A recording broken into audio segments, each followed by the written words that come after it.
Hey, I'm Sheldon, and this is a MacBook Pro computer which I bought at auction on Friday, and it's broken.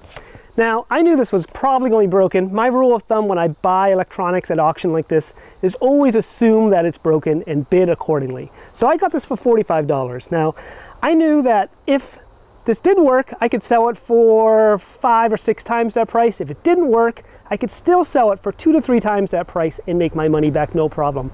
But before I do that, I'm going to open this up and see if I can figure out why it's not working and maybe get this thing to come back to life.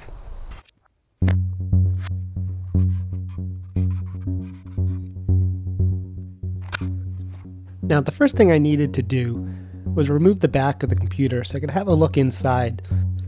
I used a small Phillips head screwdriver and removed the screws from the back of the computer. Most of the screws are the same size, but these 3 screws across the top are a little bit longer, and I had to keep track of where they went so I could put them back in the right place.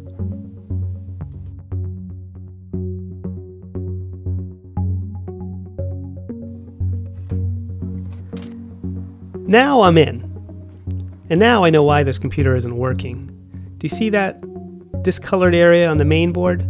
That's due to some water or moisture damage. Something was spilled on this computer at some point. There's a second area too where there's more water damage on the board, up near the power connector here. So you may think there's no way to recover a water-damaged computer, but it's actually possible to clean off the residue that's left behind by whatever was spilt on this and get this thing to boot up again. So my next step is to dig deeper and see how far the liquid has seeped into the computer. So I'm mainly concerned about the logic board, but I'm also going to remove the battery and the hard drive as well. I want to see how far, if at all, the water has leaked into the computer. Removing the battery was pretty straightforward, except the 2 screws had this proprietary Apple tri-wing head to it, and I didn't have a tri-wing screwdriver. So I just used a regular flat screwdriver, and that seemed to work just fine. So now that the battery was out, it was time to work on getting the hard drive out. The hard drive is held on by this little plastic bracket over here, and just 2 screws, and they were just regular Phillips screws, so there was no trickery involved with getting these out. Once the bracket was off, removing the hard drive was just a matter of tilting it up and disconnecting the connector. So now that the battery and the hard drive were out of the way, I could see that there was no other liquid spilt underneath. So my next job was to remove the main board. And I was going to start with removing the RAM chips, which require no special tools other than a strong fingernail.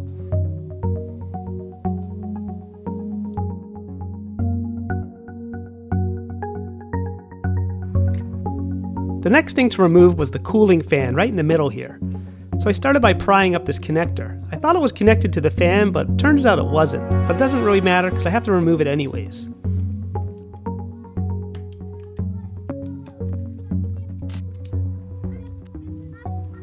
The fan was pretty easy to remove and was just held down by 3 Phillips head screws.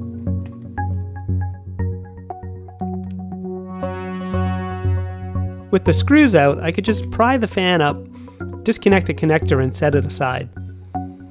The next connector I had to remove was the video data connector. It was a little bit strange. It had this plastic flap attached to this metal clip which you had to pull up and back, and then it kind of just slid right out. In this same area was this aluminum bracket which held down the wire bundle which went to the screen. That had to get removed too, and it was just held in by 2 Phillips screws. Now there were just a bunch more cables and connectors I had to remove. This connector here, which went to the DVD drive, was pretty straightforward. It had a bit of plastic tape on it which had to be removed, and then it just pulled right out.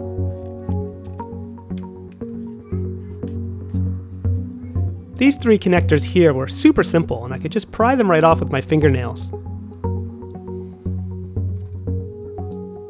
The keyboard ribbon connector has this plastic tab I had to pull up first. Then I was able to pull the ribbon straight back using a safety pin. The same is true of the backlight connector right next to it. The final connector I had to remove went to the charge indicator LEDs on the side of the computer, and it just pried right up. Now that I had all the cables disconnected, it was just a matter of removing the screws that held down the main board. Most of these screws were the same size, but I started noticing a few of them were a little bit different, so I made a map to make sure that I would put them back in the right spot.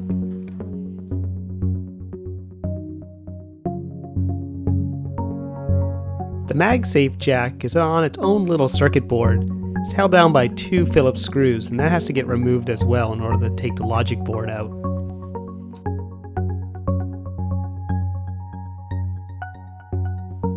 Now that all the screws are out, I could try to tilt the logic board and remove it from the case. All the ports that run along the right side of the board make it a little bit challenging to pull it out. Once I got the board to this point, I realized it was still being held by something underneath, and it ended up that the microphone is still connected. The microphone was in a rubber shroud to protect it, and it was glued in place or adhered in some way, and so it took a fair amount of prying to get it to come out of the computer. But once the microphone did come out, the board was finally free. I didn't notice any evidence of the spill having reached this side of the board, so I was only going to have to clean one side.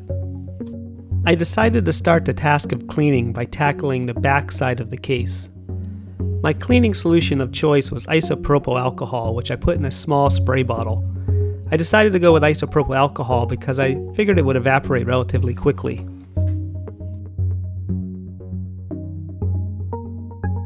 With that done, it was now time for the main event, cleaning off the logic board. I used a toothbrush to help scrub the board clean, and then used a tissue to blot up the excess isopropyl alcohol. I repeated this process several times, making sure to brush across the board in different directions.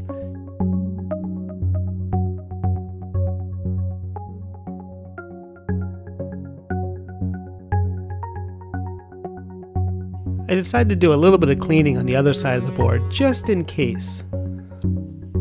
When using the toothbrush, I was careful not to use too heavy of a pressure.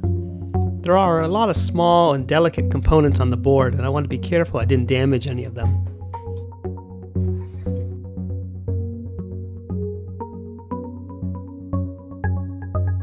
With the board as clean as it was going to get, it was now time to dry it off. I used the heat gun on a low setting and just was careful to keep it moving around on the board so the heat wouldn't concentrate in one area. I kept spot checking the temperature just to make sure that things weren't getting too hot.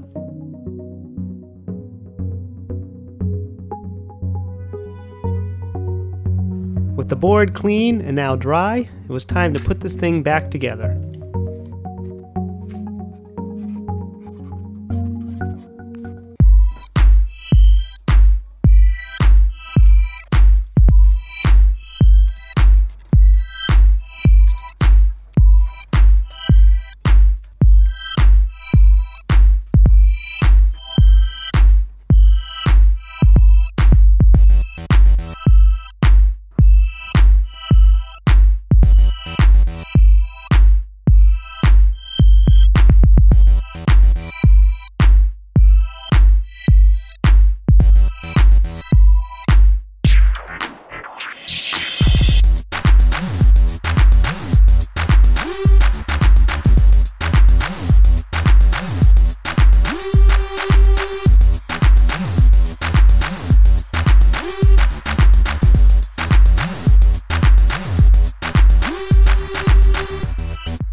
Now, you might think it was all unicorns and rainbows at this point, but unfortunately I did run into some problems. The biggest problem was that the charging port wasn't working at all.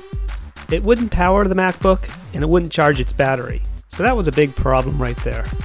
The other problem was that the Bluetooth wasn't working, but that wasn't really a big deal compared to the power issue. Other than those two issues, this computer runs fantastic. I'm not ready to give up yet, though. I'm going to order a new power connector and see if that makes any difference. It's only a $15 investment. So there's how I went from a broken MacBook computer, which I bought at auction for $45, brought it back to life with some isopropyl alcohol and a toothbrush. Thanks for watching.